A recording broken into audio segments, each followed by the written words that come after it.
Hey everybody, it's Keith with Bob CNC. Welcome to Shop Talk, and as always, I'm next to my best friend, and you were going to jump right in there. I was. Yeah, but he is my best friend.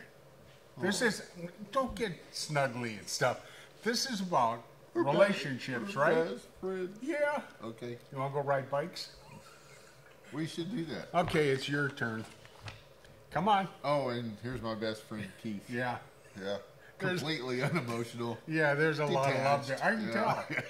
It's but anyway, today we're continuing talking about how to design your own CNC. I was perusing the web today, looking at perusing different CNCs you can buy as a hobbyist. Yeah. Whoa, there's some serious money to be invested out there. You can. I just looked at one for about $7,500. Yeah. Oh, they way more than that. Well, yeah, I know they get kind of crazy. Yeah. But the one anyway. Yeah.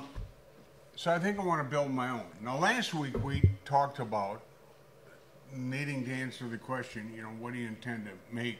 Mm-hmm. Because that really determines the material that you're going to use to build your machine. It was actually 2 weeks ago. Last week, according to the video that she releases, we were talking about what size motors and what all that stuff means. Oh, really? Yeah. I tell you, I had a stroke. I've heard. Yeah. Well, you're going to hear some more. You can't tell. No. This is my best friend, Bob. Yeah. Yeah, My best anyway. friend Keith. So this week, what we're talking about is the drive system that moves that thing all over the place. Okay. We All have right. several different types of drive Yes, you systems. Are we going to cover them all? Yeah. Wow. V8s, Ah, 6-cylinder. Yeah, all that of them. would be a cool CNC. Oh, man. Yeah, I don't know how you would control the rotation. Who but cares? I suppose you could. Yeah. Gas pedal, brake, it would work. So if we said, okay, so we've decided what motors we're going to use, Yeah. and now we needed a drive system. Right. There's really probably 3 or 4 popular ones, I guess. In the old days, we used a bicycle chain. That's kind of fallen out of favor, but I've still seen CNC machines that use that for a Yes. drive chain. But there's belts that you can make, GT2, T5, T2.5. What does that mean? It's just the type or style of belt, the way the teeth are cut so that it works. One derivation of the belt would be the Bell Everman, which is my favorite. If you know me, you know that I love the Bell Everman I design. hear a lot about it. But you have rack and pinion. Well, you didn't say anything about it. Since it's your favorite, you might as well. Oh, I pitch it thought a we little. would go into a deep dive after I mentioned the Oh, other well ones. then go ahead. And then, of course, there's the ball screw. Yes. So you want to start with the ball screw? You Well, want to that's start one of with my favorites because when we got one, Uh-huh. I thought this is so cool. And you took the- because it turns so smooth. Yeah. Yeah, You- and I just rotated that sucker right off. Till the little balls fell Yeah, out. and they all fell out. Yeah, I've done that myself. Good. So, I guess the conception or the misconception really of ball screws is they're really super accurate. And, Well- they can be. Yes. So you have a couple of different types of ball screws. You have a one that's made with a process with grinding, right? And that's Grinding what? Grinding the The ball, screw. the screw itself. And Okay. that's for accuracy. And then you have some that are just rolled, right? So they have a machine that they heat up the metal and they roll the grooves in there. So in order to make sense out of this, because if you needed a ball screw just to move something back and forth, like a camera to take pictures, you may not need very much precision. Okay. So they came up with classes, and I didn't do this; they did. But they start off with C0, which is a super NASA type of ball screw. C0. All C2, C3, 3, 5, 6, 7, 10. Okay. Right? So 10 is the one that, we found out our machine wasn't working very well. So, What we machine? sell those, when you were making, ball screws. So I'll give you some examples. Like for a C10, if you bought a C10 ball screw, it can be out 0.010 of an inch every foot. So, Whoa. yeah. So, if you're doing CNC work, hey, wait a minute, this doesn't work. It's a 1/16 of an inch out, on this end, right? So a C8, I don't think there's a C9, but there's a C8 that's a little bit better than that. It's like 0.005 or 0.004. And then there's most common ball screws that you're going to buy if they have a rating, they will be a C7 for CNC routers. And that's 0.02 of an inch per foot. So even, you know, if your 4-foot machine can still be out 0.08 of an inch from end to end, which isn't bad for woodworking, right? Right. But if you're a metal worker or you have a Bridgeport, that's not good enough. You're going to want to go to a C5, a C4, or C3. So that's ball screw. So what's the difference in price? Or huge. Yeah, it's exponentially high if you're going to really try to get the precision. I want to build the best, not NASA quality. Okay. Okay. So what am I looking at for a ball screw? I want to build a 4-foot machine. A 4-foot machine, you're going to be able to buy probably the C7s for like a ball screw. So a 4-foot cutting area is going to be like a 5-foot ball screw. Okay. Right, because you're going to have a little bit extra, right? But you're going to be able to buy that probably for $150 or $160 each. Oh shoot! Sign me up. Yeah. Well, but when you get to the C5, now all of a sudden they're $800 a piece, right? Okay. And you still because it's a ground process. Now you can have it's only out 5 or 6 thousandths for the whole 5 or 6 feet. So and there's charts out there. I mean I'm giving numbers that I kind of remember, but if you're looking to source a ball screw machine, you definitely want to look up the accuracy chart and make sure that if you're good with the C7, like I said, with I think most CNC routers probably under 10 grand are, right? Then definitely it's look at the C7s. But if you're looking and there's a really good deal on a ball screw and it doesn't have that rating, it's probably a C10, which maybe it works out good for your application, but if you're a CNC router, I would say no. Okay. Right. So the next one for me that's really popular is the Bell Everman. Right now, it really uses a belt. You can use different types of belts, but the belt that works the best for it, in my opinion, is the T5 or the 2.5, T2.5, which is just a pitch. But the reason it works well is because of the tooth profile. It's a trapezoidal profile, and you can remove all the backlash.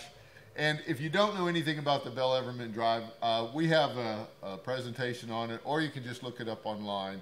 It's a really fast system, but what it really is a track drive. So you glue one belt down to your surface, and then you put another belt on top of it, and you basically are meshing the belts, the dynamic belt and the static belt. So again, I won't go into the details, but I like it because you can remove the backlash. The error is there. You're still going to get your 2 thousandths per foot or 1 thousandths per foot, but once it's a cumulative, just like a ball screw, but it's fairly small and it's fairly inexpensive. And when it wears out, you can pull it up and you can do it again. Yeah, just put down a new belt. Okay, so and it's a lot less expensive. So the next one would be rack and pinion, really popular on larger machines because you can't get a ball screw that long before the ball screw starts acting like a guitar string and whipping around if you go too fast. So rack and pinions are good. I don't know if they have an accuracy chart. I don't know that much about them, but I would definitely make sure that your rack and your pinion have good tolerances. The bad thing about a rack and pinion, if you pull a lot of torque, you can pull it out of mesh or pull it away from mesh, and then you lose some accuracy. So you just got to cut within the parameters. And then you'll find on a lot of the smaller machines, you'll just have a belt drive. And you can make that belt wider to get more strength to take care of belt stretch. But it really is a inexpensive way for a small machine to make good parts. I mean, it'll hold good accuracy because, again, belts, just because of their nature, because of the pitch of the belt, they have to be. And the pitch of the belt, you're talking about the profile of the teeth. Yeah, how far they are from each other. And the only thing that really matters where that interacts with that drive gear.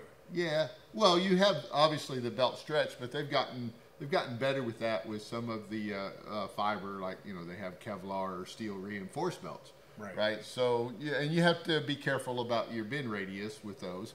But if you're looking, slow down, Jack.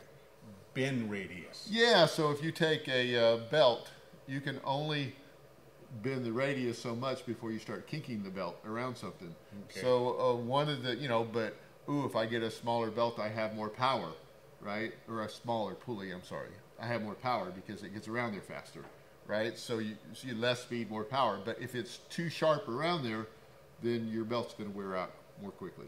Okay. So if you're designing a belt system, you'll want to know how wide your belt should be so that you can reduce stretch, and also the bend radius so that you can design your stepper motors or your servo motors with the right diameter pulley so that it pulls with enough speed and enough torque and doesn't chew up your belts.